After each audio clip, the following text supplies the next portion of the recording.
বাংলাদেশের সঙ্গে দ্বিপাক্ষিক সম্পর্ক, বাণিজ্য সম্প্রসারণ এবং প্রতিরক্ষা সহযোগিতা বাড়ানোর লক্ষ্যে পাকিস্তানের প্রধানমন্ত্রী শেহবাজ শরীফ ও সেনাপ্রধান আসিম মুনির সম্ভাব্য সফরের আলোচনা চলছে।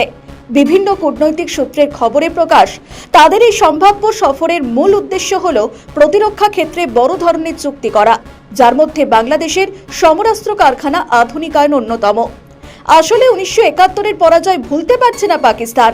তাদের একটাই লক্ষ্য, পাকিস্তানের সঙ্গে যুদ্ধ করে ভারত যে বাংলাদেশ সৃষ্টি করেছিল, এখন সেই বাংলাদেশকেই ভারতের বিরুদ্ধে যুদ্ধের প্ররোচনা দেওয়া। আর এই ক্ষেত্রেই তাদের সহায়তা করছে চীন এবং আমেরিকা। এই দুই পরাশক্তির মদতেই বাংলাদেশের লুঙ্গি বাহিনী ধরাকে সরা জ্ঞান করছে। নিজেরা বারবার ভারতের কাছে হারলেও বলছে তারা ভারতের অনেক যুদ্ধবিমান ধ্বংস করেছে। যদিও ভারতের আক্রমণে পাকিস্তানের বিভিন্ন সামরিক ঘাঁটিগুলির কি অবস্থা হয়েছিল তার স্যাটেলাইট চিত্র দেখেছে গোটা দুনিয়া। ভারতের আঘাতে জর্জরিত পাকিস্তান বারবার আমেরিকার সাহায্য চেয়েছে যুদ্ধ বন্ধ করানোর জন্য। বলা যেতে পারে, যুদ্ধ বন্ধ করার জন্য আমেরিকাকে ভারতের ওপর চাপ সৃষ্টি করার জন্য বাধ্য করেছে পাকিস্তান। কিন্তু ফের একবার যুদ্ধ হলে আমেরিকার কাছে ভারতকে অনুরোধ করার মতো আর কোনো সুযোগ নেই। যদিও নতুন করে কোনোদিন যুদ্ধ হলে সেটি ভারতের জন্য ভয়ঙ্কর হবে, কারণ পিছন থেকে অনেক ইসলামিক দেশের সঙ্গে চীন আমেরিকাও ভারতের বিরুদ্ধে দাঁড়াবে। এখন প্রশ্ন হচ্ছে, সত্যিই কি এমন পরিস্থিতি হতে পারে? কেন মনে হচ্ছে ভারত পাকিস্তান যুদ্ধ শুধু সময়ের অপেক্ষা? বাংলাদেশ এবং পাকিস্তান যেভাবে ভারতের বিরুদ্ধে এক হয়ে লড়াই করার প্রস্তুতি নিচ্ছে, তাতে যে কোনো দিন বাংলাদেশ এবং পাকিস্তান ছাড়াও আরও অনেকগুলি গুপ্ত ফ্রন্টের বিরুদ্ধে লড়াই করতে হবে ভারতকে। পাকিস্তানের প্রধান লক্ষ্য হল পরবর্তী যুদ্ধটি যেন পূর্ব দিক মানে বাংলাদেশ থেকে হয়।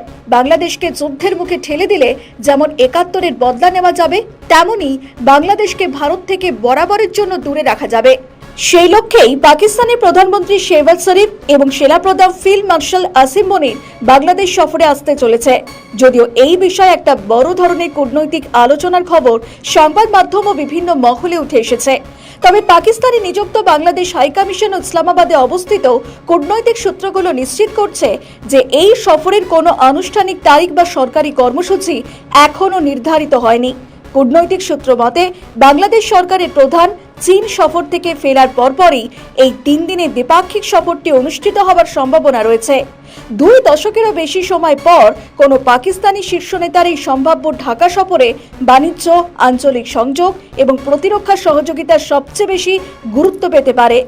বিভিন্ন প্রতিবেদনে উল্লেখ করা হয়েছে, সফরকালে বাংলাদেশ ও পাকিস্তানের মধ্যে প্রতিরক্ষা সংক্রান্ত গুরুত্বপূর্ণ চুক্তি হতে পারে, যার অধীনে পাকিস্তান বাংলাদেশের সমরাস্ত্র কারখানা আধুনিকায়নে সহায়তা করতে পারে। যদি এই সফর বাস্তবে রূপ নেয়, তবে তা দক্ষিণ এশিয়ার ভূ রাজনীতিতে একটি বড় পরিবর্তন হিসেবে বিবেচিত হবে। ব্যুরো রিপোর্ট, নিউজ বর্তমান। আমাদের নতুন পেজ সাবস্ক্রাইব করুন আরও বাংলাদেশের খবর পেতে।